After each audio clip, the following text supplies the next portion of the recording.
So John Cena was recently on the Howard Stern show, and as the caption says up top, John Cena almost missed the chance to meet his wife from being shy to approach her at a restaurant. So the way the story goes, John was in some city, I think Vancouver, I can't remember, or he was someplace, and the Patriots game was on, and he was just going to stay in, and his friend invited him out, and he went to a restaurant and he was watching the game. And then we see at the bottom, he said, "I wasn't looking, but damn it, it just found me," talking about love.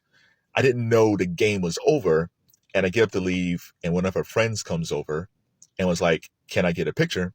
And I finally got the nuts to be like, 'Only if I can get that girl's number.'" So what happened was when John first got there, they were watching the game. This woman, I think he said it was this woman, his soon-to-be wife, and a couple other guys came in, and John saw her, and he's like, "Wow, she's beautiful," but he couldn't approach her. And then when her friend came over, that's when he asked about the phone number.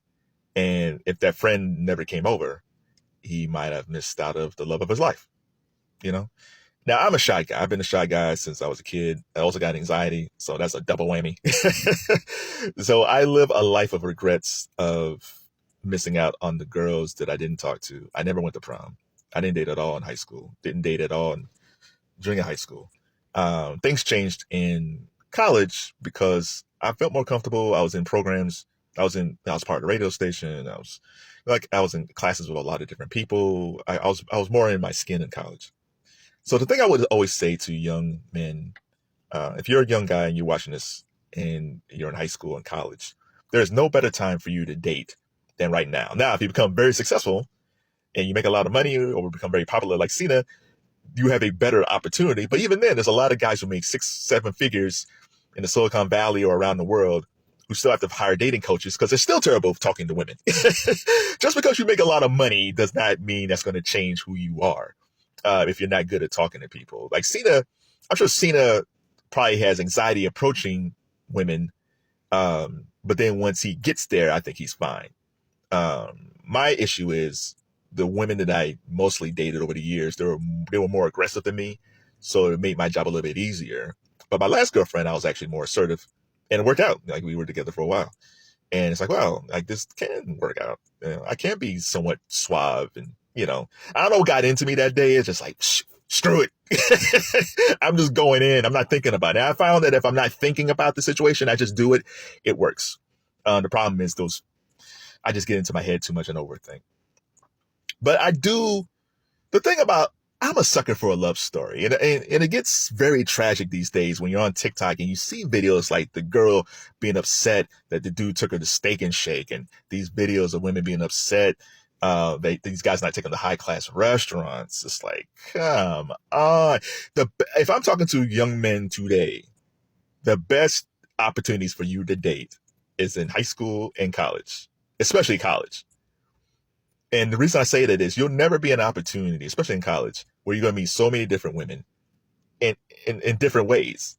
You have different classes, different programs, different events. Every day is a chance for you to meet somebody else on the college campus, because the college campus is usually so big, you can just pop into somebody. You can go and you could be in line at McDonald's or someplace like that to meet somebody, right? That's what happened to me. Like most of the women I came across that I started dating was because I was part of the radio station. I was part of the programming board. I went to an event and it's like I sat next to somebody. I was in class and we had study groups and I got to talk to somebody. Like those things are a lot easier just because they get to know you as a person. So I like stories when it's like, hey man, I was kind of shy. Like the best love stories I get is on Let's Make a Deal. Because Wayne Brady asks couples like, well, how did you meet? And this one guy was saying like, yeah, we were in high school, but we didn't date. And people saying we should be together. Then after high school, we ran into each other and we fell in love. Like I like those stories. I'm tired of hearing stories about, well, this guy need to take me someplace, or I have like a list of demands. It's like, screw that, man. What happened to love? Is there any love anymore? Am I just from a lost generation who actually likes love?